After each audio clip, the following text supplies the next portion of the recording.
আবারও রাস্তায় ফ্রান্সের কৃষকেরা। রোববার রাতেই রাজধানী প্যারিসের কাছের একটি রাস্তা অবরোধ করে বিক্ষোভ প্রদর্শন করে তারা।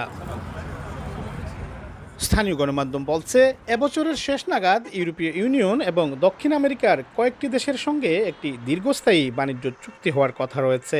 চুক্তির ফলে সেই দেশগুলো থেকে যেসব কৃষিপণ্য আসবে তার দাম হবে স্থানীয় কৃষিপণ্যের তুলনায় কম। কৃষকদের অভিযোগ, এমন চুক্তির ফলে ক্ষতিগ্রস্ত হবেন স্থানীয় চাষিরা। রাশিয়া ইউক্রেন যুদ্ধের পর কৃষিপণ্য আমদানি বেড়ে যাওয়ায় কৃষকদের মধ্যে হতাশা শুরু হয়েছিল। এবছর সেই হতাশা আরও বেড়েছে বৃষ্টিপাতের কারণে, ফসলের ক্ষতি ও পশুদের মধ্যে রোগ ছড়িয়ে পড়ার কারণে। আর আগাম মধ্যবর্তী নির্বাচনের কারণে সরকারের দেয়া প্রতিশ্রুতিগুলিও বাস্তবায়িত হয়নি। এতেও ক্ষোভ তৈরি হয় ফ্রান্সের কৃষকদের মধ্যে। এদিকে দেশটির স্বরাষ্ট্রমন্ত্রী ব্রুনো রোতাইয়া বিক্ষোভরত কৃষকদের জনগণের জানমালের ক্ষতি না করার জন্য আহ্বান জানিয়েছেন। অন্যথায় সরকার জিরো টলারেন্স প্রদর্শন করবে বলেও হুঁশিয়ারি প্রদান করেন তিনি। অর্ধেক পাউডারে দ্বিগুণ উজ্জ্বলতা, নতুন রিন অ্যাডভান্সড অর্ধেক পাউডারে দ্বিগুণ উজ্জ্বলতা।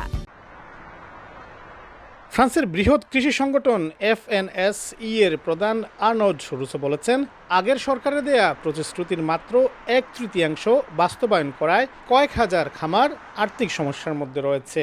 দেশটির 80টি বিভাগে এই আন্দোলনের কথা জানিয়েছেন তিনি। দাবি বাস্তবায়ন না হওয়া পর্যন্ত এই আন্দোলন চালিয়ে যাবেন বলেও হুঁশিয়ার প্রদান করেন তিনি। মোহাম্মদ লুৎফুর রহমান বাবু, সময় সংবাদ, ফ্রান্স।